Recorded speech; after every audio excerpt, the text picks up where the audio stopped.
Step off my driveway, Lorna. I kept my voice low, but my hands were shaking so hard the folded permit in my grip crinkled.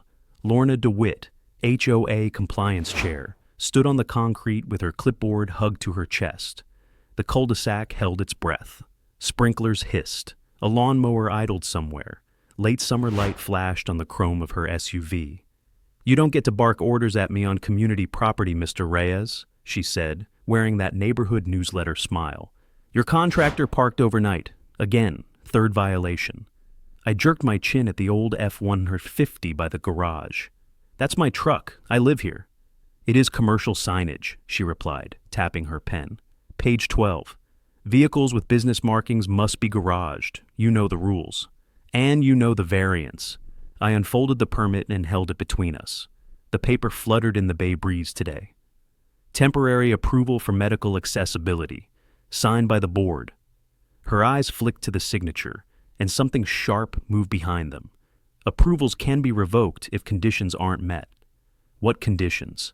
My wife is 7 months pregnant and can barely walk without the rail I built. I heard my voice crack. That truck staying close is how I pay for her bed rest. Your circumstances don't exempt you from standards. Lorna stepped closer. Lemon perfume cut through the heat. Crestline Trails maintains property values. That's why people move here. Property values? I let out a short laugh. You're standing under the oak we planted for my mom's memorial, handing me fines like I'm some trespasser. Sentiment doesn't supersede covenants, she said. Across the street, Ben Keller's curtain shifted. Ben had been on the board before Lorna, friendly wave at the mailbox, hard vote at meetings. He watched us now, with his shoulders hunched, like he wanted to disappear. Lorna tore off a bright orange notice and slapped it on my garage door. The adhesive hit with a wet smack. $250, due in 10 days. Non-payment results in a lien. My chest went hollow. The world narrowed to that orange square screaming violation. "You can't lie in a medical variance. Watch me." Her voice was soft, almost cheerful. She turned to go. "Lorna," I stepped in front of her. Gravel bit through my boots. "You are not doing this to us again." She looked past me to the street. "Move, you're obstructing. You show up every week with a new excuse." The blood in my ears was a dull surf. First the ramp not matching aesthetic. Then, unauthorized mulch color. Now my truck. What do you actually want? Her smile slipped. "I want compliance, and I want you to stop making this personal." A car door slammed behind me. I turned and saw Chuck DeWitt striding up the sidewalk from their house 2 doors down. Broad-shouldered, sunburnt, always in a tactical polo-like. He was waiting for a fight. He kept his right hand in his pocket. "Problem here?" Chuck asked. His voice carried the easy menace of someone who knew the sheriff by first name. "No problem," Lorna said too quickly. "Mr. Reyes is upset about a notice." "I'm upset because you're harassing my family," I said. Chuck stopped at the edge of the oak's shadow. "You threatening my wife? I'm asking her to follow the law she claims to enforce." The permit trembled again. "Back off us." For a heartbeat, nobody moved. The air smelled like cut grass and hot asphalt. Then Lorna lifted her chin. "If you interfere with an official compliance action, we will involve security." I stared at her, thinking of my wife inside, one hand on her belly, the other on the railing that kept her steady.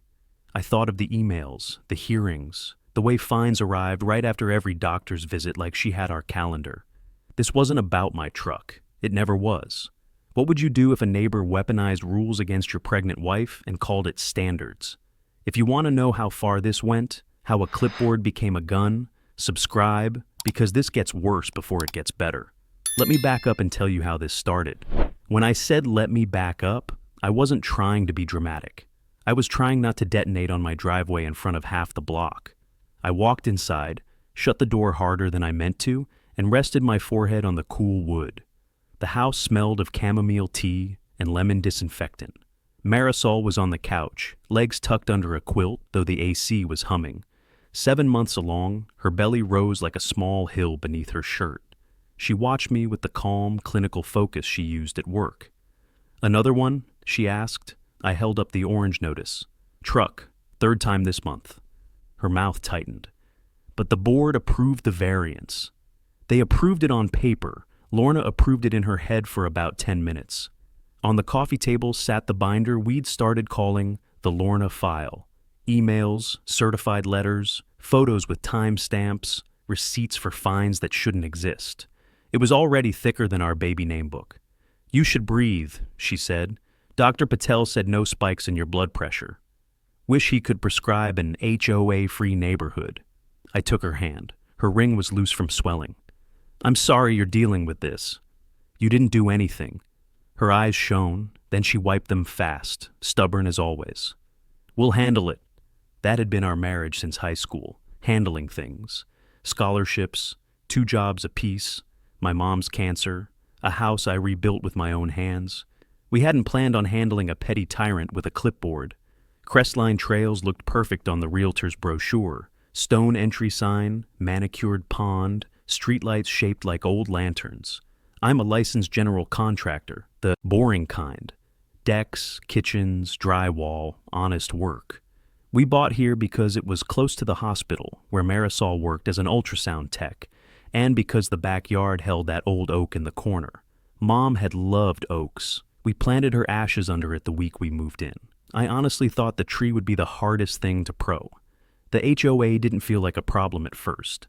There was a welcome basket on the porch, a cheery pamphlet about community standards, and a newsletter full of potlucks and dog of the month photos. Lorna DeWitt was just another homeowner then, the type who waved too brightly at the mailbox. Ben Keller was compliance chair. Ben's quiet, keeps a bird feeder in his yard, and always returns your tools wiped clean. He dropped off our basket and told me, "If you ever need anything, shout." We needed something 3 months later. Marisol's pregnancy went sideways at 20 weeks. Bleeding, an ambulance, doctors speaking in clipped syllables. She was put on partial bed rest, and the stairs in our split level became a daily cliff. I drew a ramp plan on a napkin in the hospital cafeteria and filed a variance request the next morning. Ben came over that night, hoodie pulled tight, and studied my sketch under the oak. "The board's been strict about exterior changes," he said, "but this is medical. I'll back it." The hearing was in the clubhouse. Fluorescent lights, folding chairs, stale coffee. Lorna sat at the long table with a nameplate that read, L. DeWitt. She asked questions like a prosecutor. "Is the ramp permanent?" "No, removable, painted to match." "Does your company logo need to be visible on your truck?" "It's my livelihood," I said, "and the variance covers parking while I build." She clicked her pen. "Rules are rules. We can't make exceptions for every sob story." Marisol flinched. I saw Ben's shoulders go tight, his eyes dropping to the policy binder, then lifting back to us. In the end, he voted yes. 2 other board members did too. The variance passed by 1 vote. 2 days after I started building, Ben texted, "Heads up.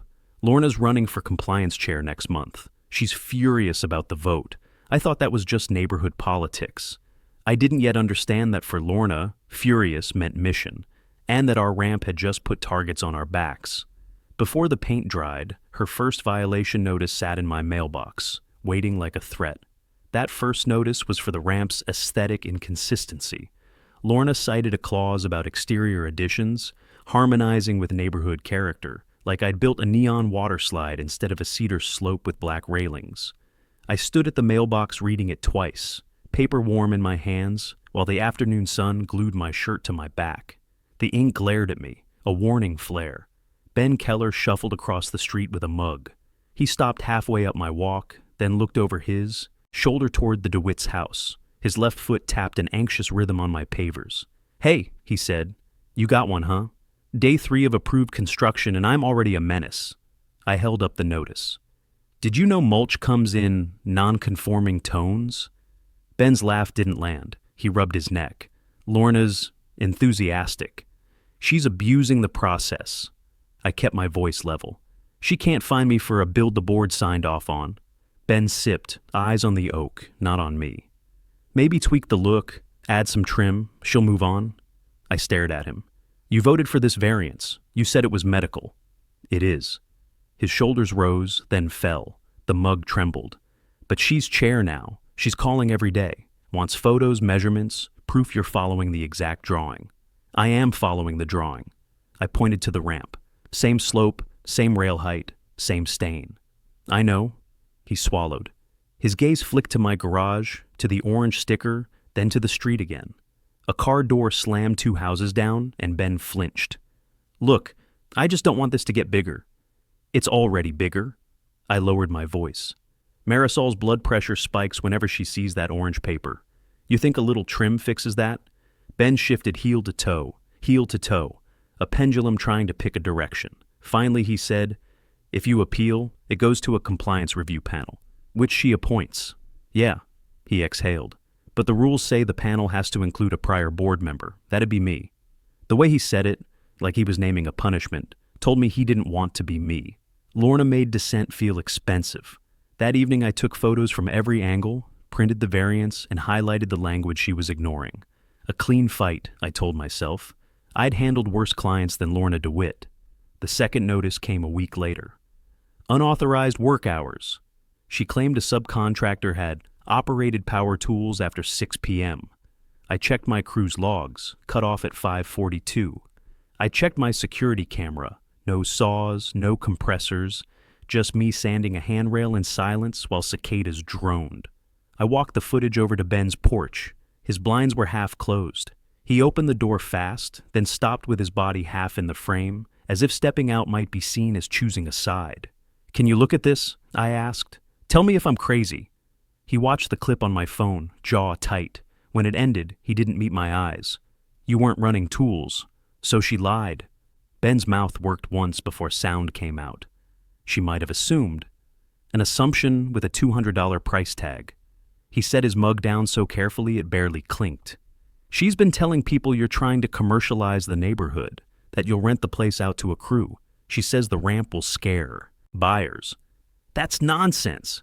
"I know," he said, voice dropping, "but she's loud, and folks don't want trouble." The next HOA newsletter hit inboxes the following morning, with a smiling photo of Lorna beside a headline about preserving Crestline's character. Underneath was a list of recent compliance successes. My address sat there in bold, medical ramp under review. My stomach hardened into something cold. Lorna wasn't just fining us. She was recruiting the whole block. I went back inside, where Marisol was timing contractions that shouldn't exist yet, and I knew I needed more than patience. I needed proof, and I needed allies, starting with the neighbor who already knew she was wrong, even if he was scared to say it out loud. The next week felt like living under a porch light that never shut off. Every time a car slowed in front of my house, Marisol tensed. Every time my phone buzzed, I expected another orange square. On Tuesday, I took her to her appointment anyway. The ramp did its quiet job, and we moved at our slow, careful pace. The clinic was 15 minutes away, but I drove like it was glass. Marisol stared out the passenger window, fingertips tracing circles on her belly.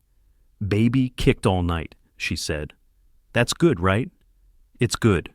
She smiled, then winced with a contraction. "Just a lot." "We'll be home before Lorna finishes her morning coffee." The line was supposed to be light. It wasn't. She squeezed my hand. "We can't keep timing our lives around her." "I know," I said. "I'm working on something." At the clinic, Dr. Patel adjusted the chair and pointed to the screen. Our son rolled and stretched in grayscale. "Heart rate is strong," he said, "but her blood pressure is elevated again. Stress matters, Diego." Hearing my name there made me feel like a kid being told to stop picking at a wound. I nodded. "We're doing everything we can." When we got back, a tow truck sat at the curb. My pulse spiked. The operator leaned on his door, chain in hand, eyes on my F-150. Lorna stood beside him, sun hat tilted, clipboard out. Ben Keller was there too, half in his driveway, arms folded tight. I killed the engine and climbed out. "What is this?" Lorna didn't look up. "Unauthorized commercial vehicle. You ignored 3 notices." "I'm within my variance." "The variance is under review." She snapped the clipboard shut. "Until it concludes, you're in violation. Tow is authorized per section 9.3. That section applies after a hearing. We held a hearing on Monday." I stared at her. "No, you didn't." Ben's head jerked up. His mouth opened, then closed. "You never notified us?" I said. "You can't do a hearing without notice." "Notices were mailed. If you can't manage your mailbox, that's your issue. I check it every day." "Tow it," she told the operator. "Hold on." I put a hand up. The operator hesitated. "Sir, do you have written authorization with dates and signatures?" He looked uncomfortable. "She's got the paperwork. Paperwork that violates procedure." I turned back to Lorna. "Give me the packet." She hugged the clipboard closer. "You will not intimidate me." "I'm not intimidating. I'm auditing." My voice came out hard. "You want to enforce bylaws? Then we enforce all of them." "Diego," Marisol called from the ramp. I pivoted. She was halfway down, one hand white-knuckled on the rail, the other on her abdomen. Her face was pale. I jogged to her. "Go inside," I whispered. "I can't climb back up alone." She swallowed. "What's happening?" "They're trying to tow the truck." Her eyes widened. Fear flashed through her. About money, about stability, about the baby.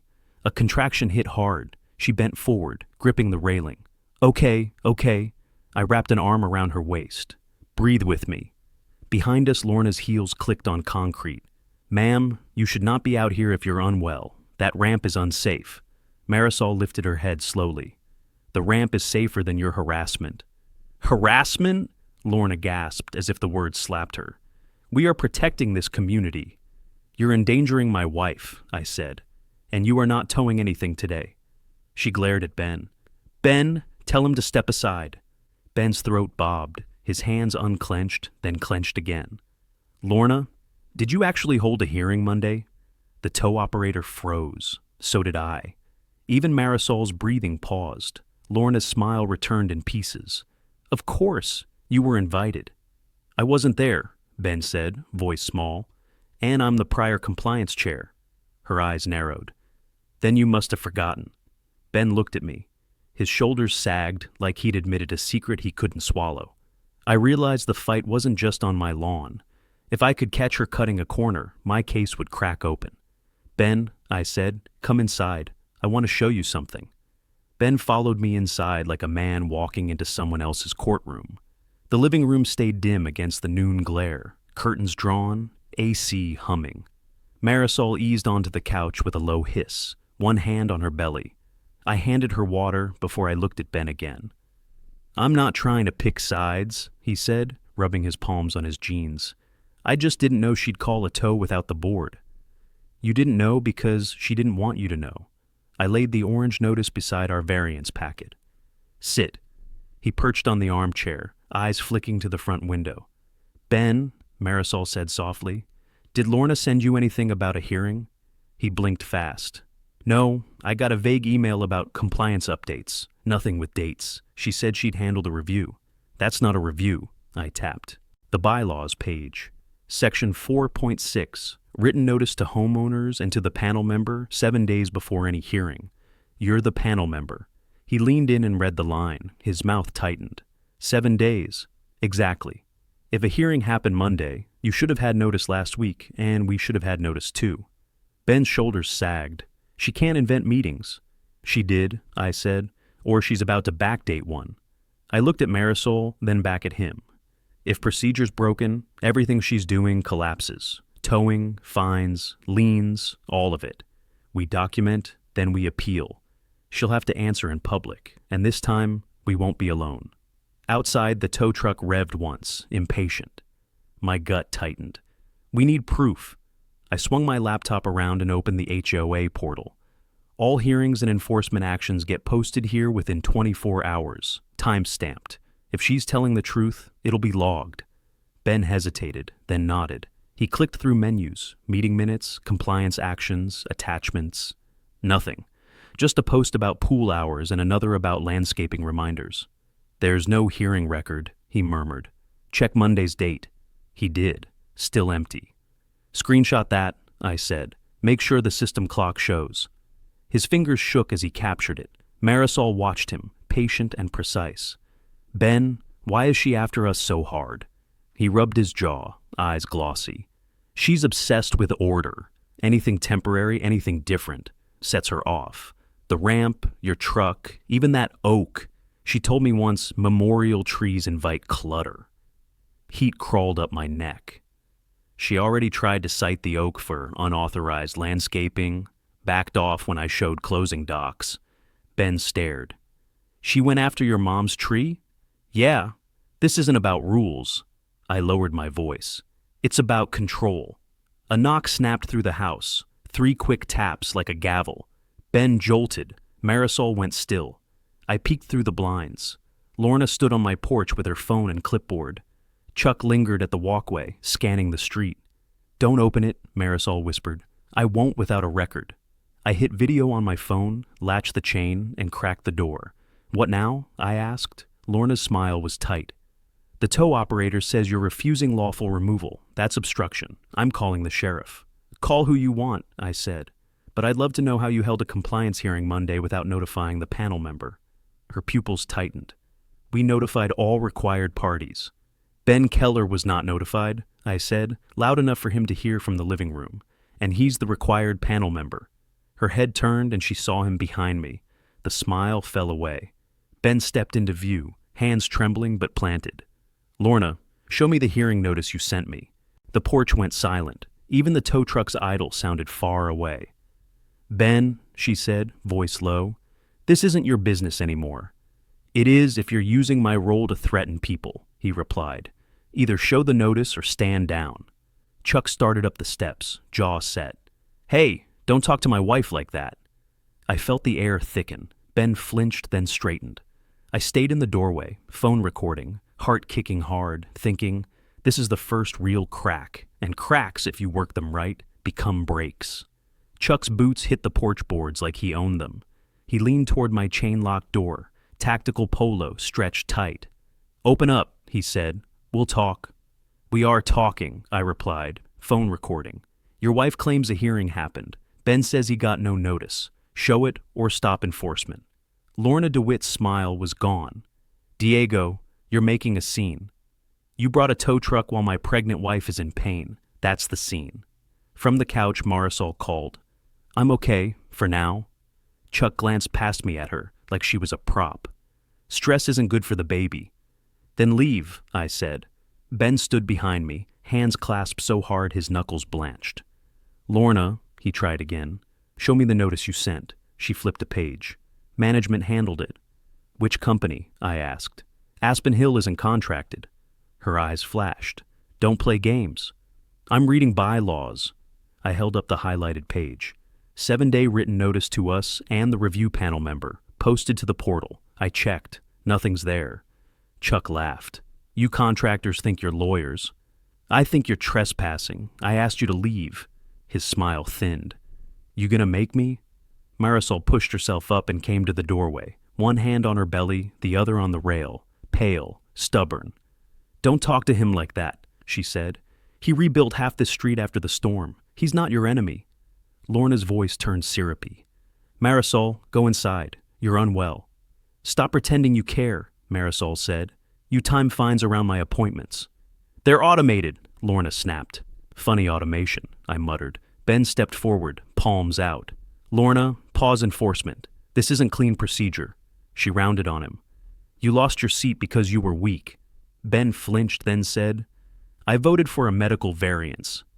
And now he thinks exceptions are rights, she shot back. This community elected me to enforce standards. Chuck pulled out his phone, slow and smug. I'm calling the sheriff. Obstruction. Threatening an HOA official. Call whoever you want, I said. Cameras are rolling. He smirked. Sheriff sides with the HOA. Across the street, curtains twitched. A garage door hung half open. Nobody wanted to be next. Then, a white city SUV turned into the cul-de-sac and stopped behind the tow truck. City code enforcement, not the sheriff. A woman in a navy polo stepped out with a clipboard of her own. Afternoon, she called. Officer Tran, we got a complaint about an unsafe medical access ramp. Relief flashed on Lorna's face too early. Yes, that ramp violates. Officer Tran walked past her and crouched at the footing, checked the slope, tugged the rail, then looked up at me. You built this? I did. Permit? I slid it through the crack in my door. She scanned the signature and nodded.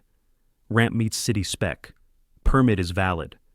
Marisol let out a shaky breath. Officer Tran turned to the tow operator. You towing under HOA authorization? He nodded. Not today. Her voice was flat iron. Interfering with a permitted medical accommodation is a code violation. She faced Lorna. If you want review, appeal through the city. Until then, you do not remove, block, or harass access." The porch went still. Chuck lowered his phone. Ben's eyes widened. Lorna swallowed, gaze flicking to the watching windows. Officer Tran started back to her SUV, then said to me, "If they keep interfering, call our office. We'll document." "I will," I said. As she spoke, I noticed Ben's hands finally unclench, the color returning to his face.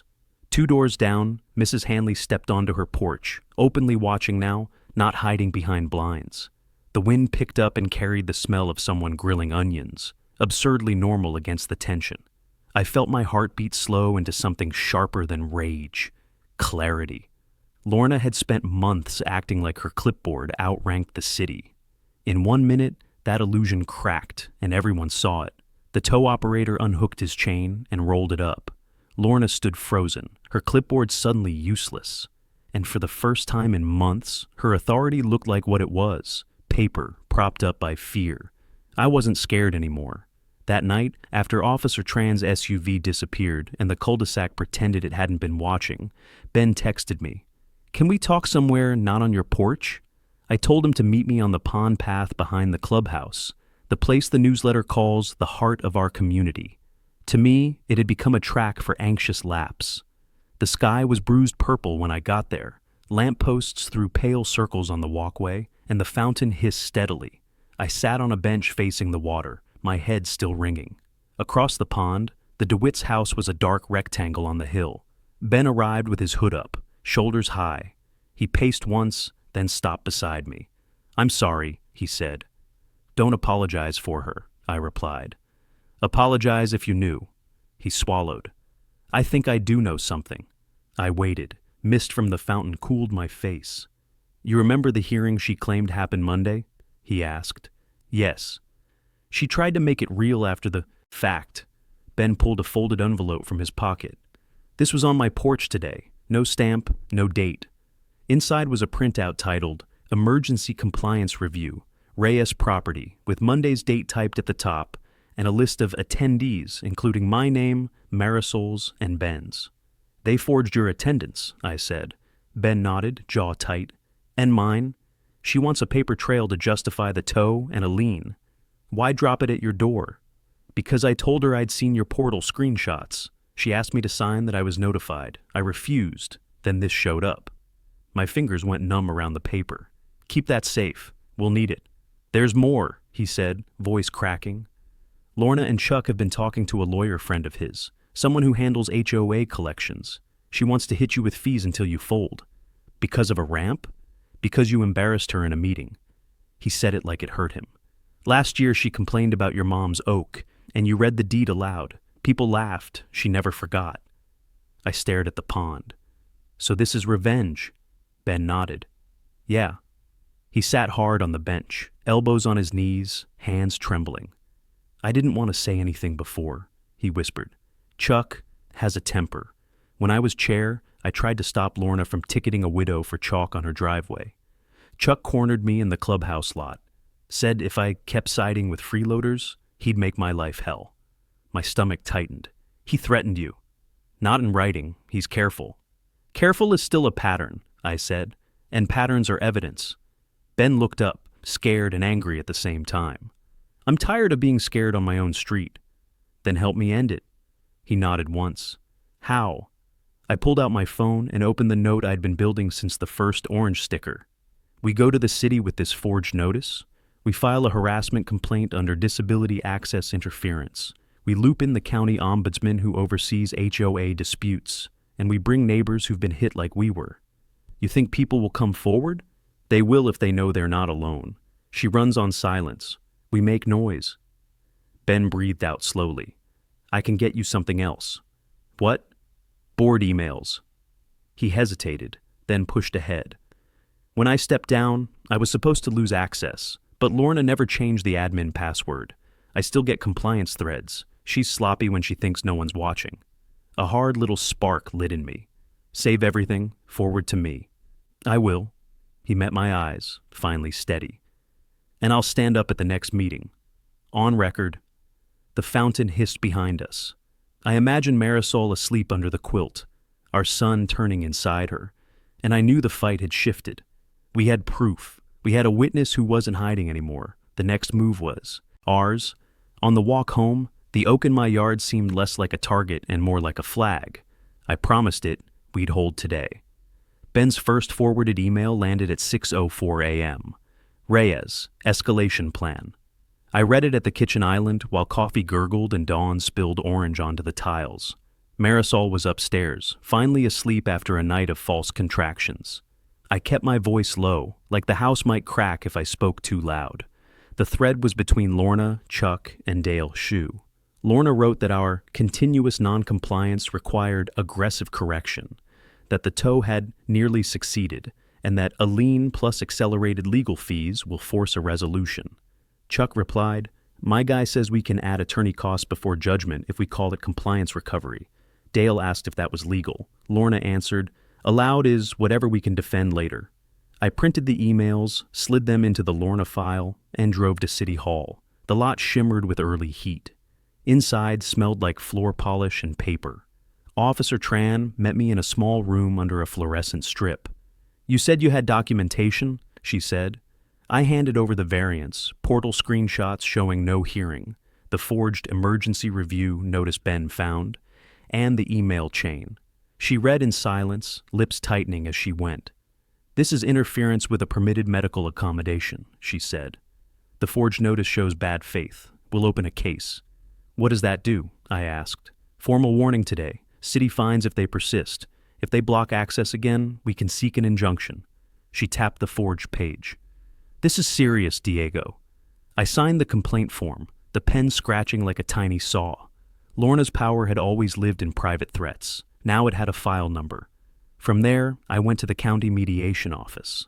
The lobby was quiet, air-conditioned, and full of brochures promising peace. A mediator, Ms. Alvarez, brought me into her office and folded her hands. "Tell me what you're seeking," she said. "Safety for my wife, and an end to retaliatory enforcement." Retaliatory? I described the tow attempt, the fake hearing, fines landing around Marisol's appointments, and that line from Lorna about defending later. Ms. Alvarez's eyebrows rose. "Boards have authority," she said, "but they must follow covenants and state statutes. Forgery and harassment undermine that authority. I'll request emergency mediation and notify your board." "Will she show?" "She may refuse, but refusal looks terrible if this goes to court." She paused. "Do you have community support?" "Not yet." "Build it fast," she said. "HOAs only fear two things: outside regulators and their own voters." In the hallway, I called Marisol. She answered softly, groggy. "You okay?" she asked. "I'm okay. The city opened a case. We're pushing mediation." A shaky breath on her. "And?" "I'm proud of you. Just don't let this eat you." "It won't," I said, though my jaw hurt from clenching. "We're ending it." When I pulled back into Crestline trails, the neighborhood was wearing its normal face. Kids biking, sprinklers ticking, wind chimes singing. Normal was Lorna's favorite costume. I parked by the oak, opened my trunk, and pulled out a stack of flyers Ben helped me write. Emergency HOA meeting, disability access harassment. Know your rights, your vote matters. No insults, no drama, just dates, bylaws, and the state disability accommodation statute Ms. Alvarez circled for me. I started knocking. The first door stayed shut. The second cracked open, then widened as the homeowner read. Mrs. Hanley took a flyer, jaw set. About time someone pushed back. By sunset, I'd walked 3 streets. My calves burned. My phone held a dozen whispered stories. She fined me for a garden gnome. Chuck yelled at my kid for skateboarding. I paid so she'd stop. Same pattern, different targets. Fear everywhere, but also fatigue. At the last house, Ben caught up to me, sweat darkening his hoodie. He didn't talk. He just knocked beside me. A man in work boots listened, then nodded slowly. "If there's a vote, I'm in." Ben exhaled like he'd been holding his breath for months. He looked at me under the streetlight, eyes steady now. "She's not ready for this," he said. "Neither was my wife," I answered. "But we're here." The emergency meeting was scheduled for Thursday at 7 p.m. in the clubhouse, the same beige room where Lorna had called Marisol a sob story. All week, the neighborhood felt like it was leaning toward a storm. People waved differently. Conversations halted when cars passed. Lorna's SUV prowled the loop twice a day, slow enough to count cracks in curbs. Thursday morning, Ben forwarded one more email, shorter, meaner. Lorna to Dale, subject, attendance control.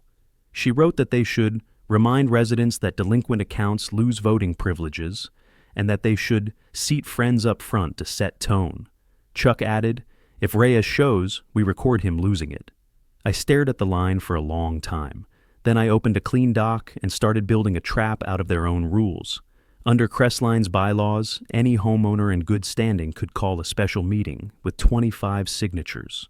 We had 41. Under state statute, disability accommodations couldn't be penalized or used as leverage.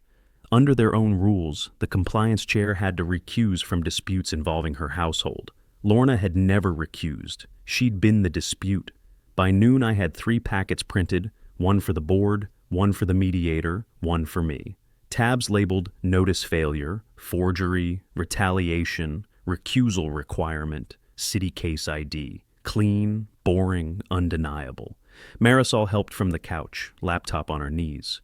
She was quieter this week, not weaker, focused. When a contraction came, she paused, breathed through it, and kept typing. "Your intro should be short," she said. "No speeches, just procedure." "Procedure is the speech," I answered. She smiled faintly. "Exactly." At 6:30, Ben arrived and checked the baby monitor on his phone like it was a security feed. He'd insisted on bringing folding chairs from his garage. If they stack the front row, he said, we stack it back.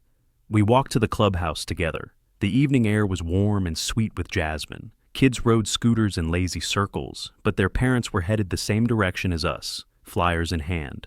I counted faces I'd spoken to.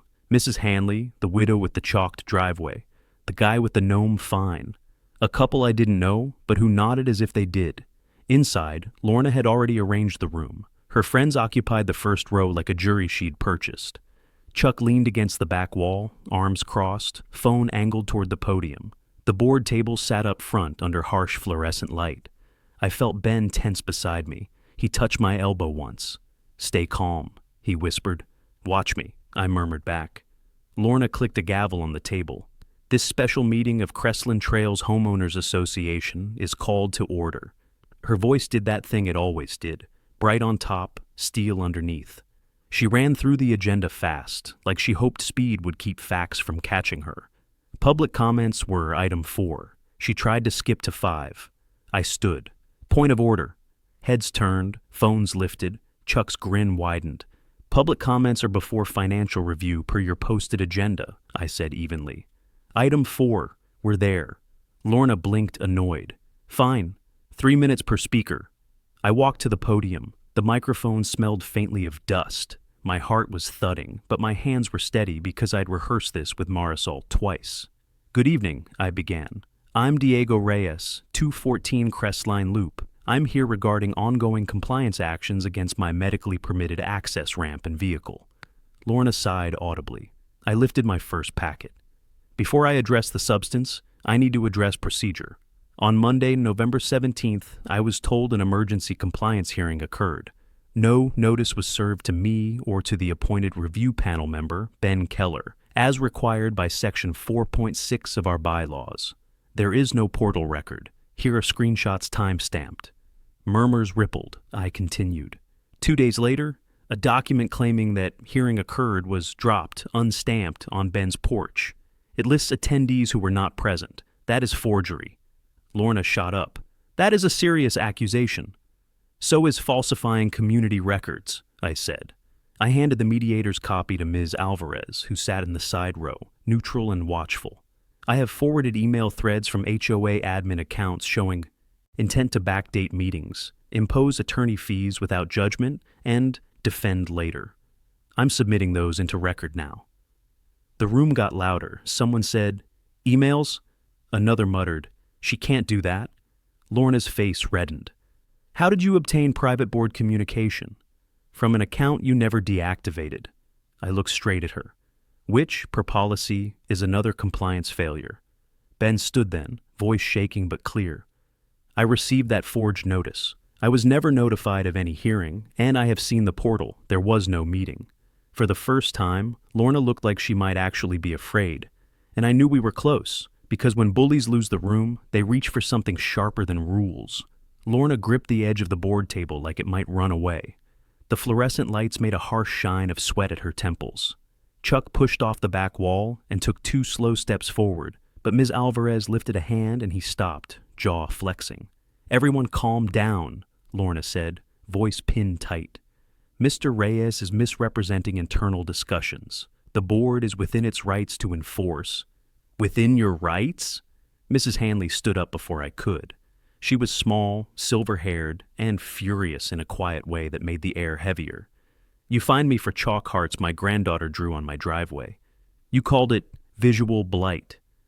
That wasn't enforcement, that was cruelty." A ripple of agreement moved through the room like a gust. The man with work boots I'd canvassed spoke next. "You threatened to tow my camper without a hearing. I paid a fine I didn't owe because my kid was sick and I couldn't fight you." Another voice, a woman I didn't recognize. "You sent me a violation for my porch swing because it was too rustic." Lorna's eyes darted, trying to find her front row allies. They stared at their laps now. Her power was melting in real time, and she didn't know how to hold it. I stayed at the podium, letting the community talk. That was the point of a special meeting, a microphone that didn't belong to her. Ms. Alvarez rose finally. "I'm the county mediator assigned to the Reyes complaint. I want to be clear.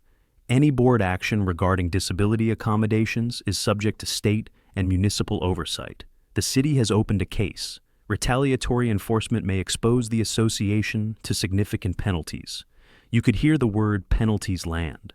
Neighbors shifted, calculating because money was the one thing fear couldn't swallow. Lorna snapped, "We are not retaliating. We're preserving standards." Ben stood beside his chair, hands at his sides, voice steadier than I'd ever heard it. "Lorna, you didn't recuse from a dispute involving your household. You appointed no review panel. You attempted enforcement without record. That is not standards. That is misconduct." He had become, in that moment, the witness Crestline Trails couldn't ignore anymore. Chuck's laugh cut the air. "Oh, come on. You all want to tear down the HOA because one guy can't follow parking rules?" I turned toward him. "This isn't about parking. This is about a medical ramp your wife tried to declare unsafe without evidence. It's about a tow attempt based on a hearing that never happened. It's about forged paperwork and threats." "What threats?" Chuck barked. Ben flinched visibly, shoulders hitching, chin tucking, then forced himself upright. "You threatened me outside the clubhouse last year. You told me you'd make my life hell if I didn't side with your wife." The room went dead quiet. Even Lorna looked at Chuck like she'd stepped on a live wire. "That's a lie," Chuck said, but it sounded rehearsed. "I'm willing to state it in writing," Ben replied, "to the city and to the county." Chuck's eyes narrowed. His right hand twitched as if reaching for a pocket that wasn't there. Lorna leaned toward her microphone. "This meeting is becoming disorderly. I'm ending public comment." "You can't," I said. I lifted the bylaws page I'd tabbed in neon. "Special meetings remain in public comment until motion by a homeowner and seconded. That's section 3.2. A few people chuckled. Lorna's mouth opened, then shut. I took a breath. "I have a motion." Ms. Alvarez nodded once. Silent permission. "I move that the community initiate a recall vote for the compliance chair based on procedural violations, forgery of records, and harassment of homeowners. And I move that we appoint an interim compliance committee until the recall is resolved." For a half second, I heard only the fountain outside through a cracked window, a soft hiss like the pond path calling us back. Then the man with work boots stood. Second, gasps, murmurs, then a swell of voices, some shocked, some relieved, some eager. Lorna shot to her feet. "You cannot recall me over hearsay." "It's not hearsay," Mrs. Hanley said. "We're standing right here. We're saying it." A young dad with a toddler on his hip lifted his hand. "What's the process?" Ben answered, because he knew it cold. "Recall requires a vote of the membership in good standing within 30 days, 2/3 majority to remove." "And if removed?" the dad asked. "Interim committee handles compliance," Ben said. "And the board must fill the seat by election." The room started to buzz with a different kind of energy. Planning energy, not gossip. Clipboards appeared that weren't Lorna's. People were already counting votes, trading phone numbers, asking for the petition sheet. Lorna looked at Chuck, desperate. He looked back like a man watching a door close and deciding whether to kick it. She tried one last grab. "If you do this, you'll bankrupt this association with legal fees." Ms. Alvarez spoke before I could. "If the association incurs legal fees, it will be because of actions already documented as improper. I advise cooperation with city and county review." That was the outside authority landing its weight. I stepped down from the podium and walked back through the aisle. Neighbors reached for my arm, not to stop me, but to join. Ben fell into step beside me. In the front row, Lorna's friends wouldn't look up. At the board table, Lorna sat slowly, as if the chair had turned to sand. She wasn't defeated yet, but she was no longer in control of the room, and control was all she'd ever had. The clubhouse didn't empty after my motion. It filled.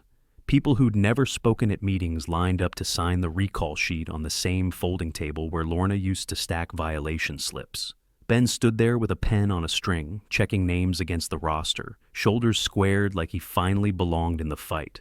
Lorna tried to reclaim the microphone twice. Each time a neighbor talked over her. Chuck hovered behind her chair, whispering, scanning faces like he was memorizing targets. Ms. Alvarez pulled me aside.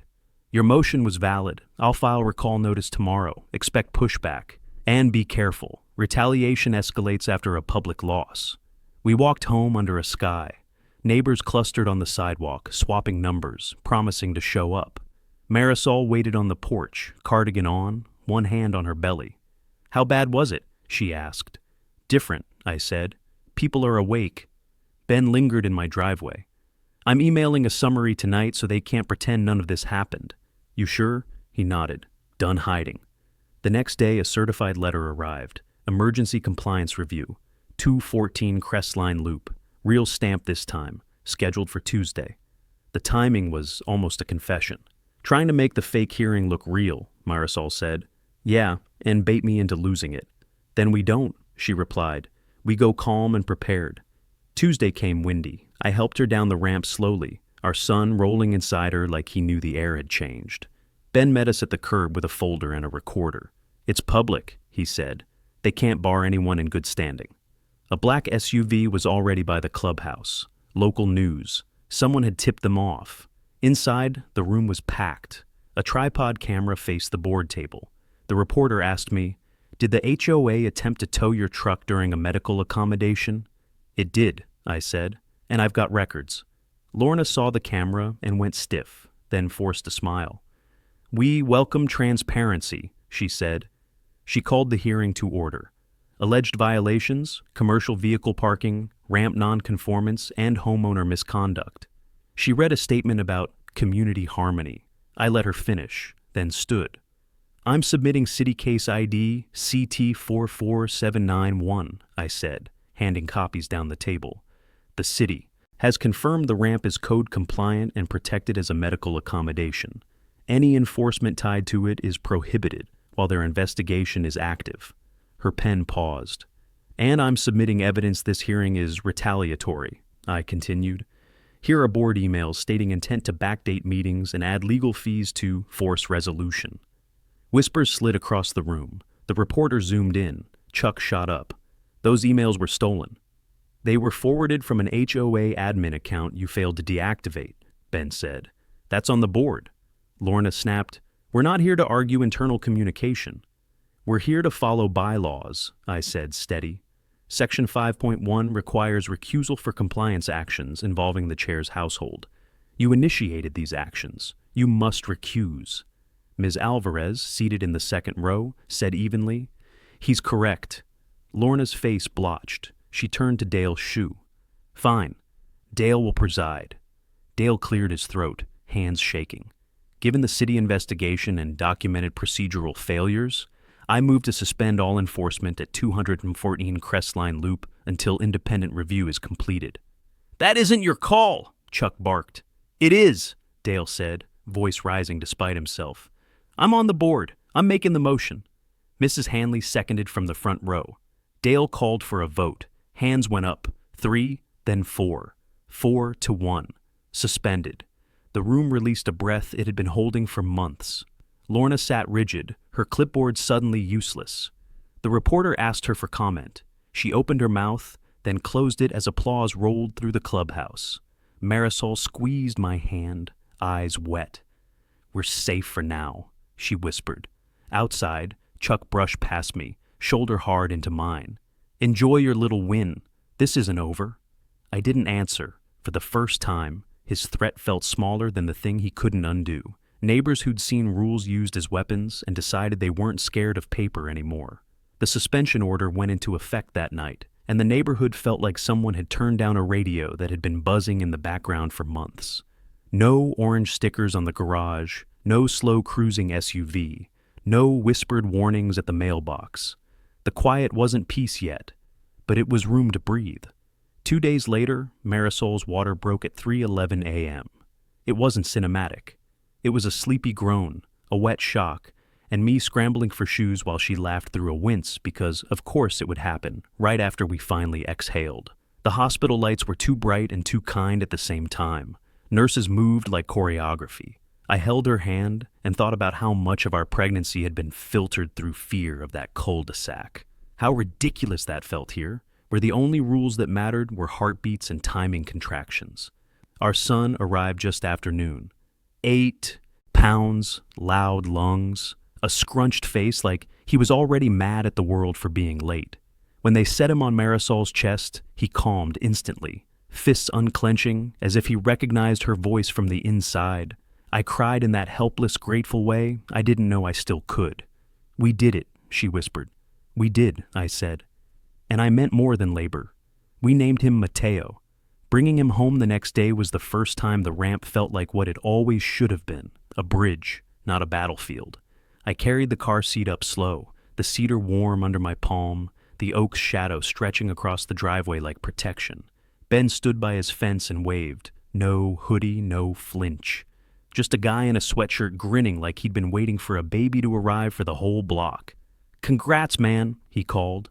"Couldn't have done this without you," I said. "Yeah," he replied, and for once he didn't shrink from the truth. The recall vote happened 3 weeks later. It wasn't a blowout, it was a reckoning. People who'd never attended a meeting showed up with strollers and coffee and old fine receipts stuffed in envelopes. Dale presided, eyes on procedure, voice steady. Ms. Alvarez observed. The city case was still open, and everyone knew it. 2/3 of the community voted to remove Lorna as compliance chair. She didn't cry, she didn't apologize. She stood up, tightened her lips, and said, "You'll regret letting standards slip." No one answered. Standards were no longer her private definition. They belonged to us now. Chuck left with her, shoulders stiff. He avoided Ben's eyes, avoided mine. Fear doesn't vanish, it just loses its throne. An interim compliance committee formed that same night. Ben chaired it, reluctantly at first, then with the calm stubbornness of a man who'd learned what silence costs. The committee's first act was to audit outstanding fines for the last 18 months.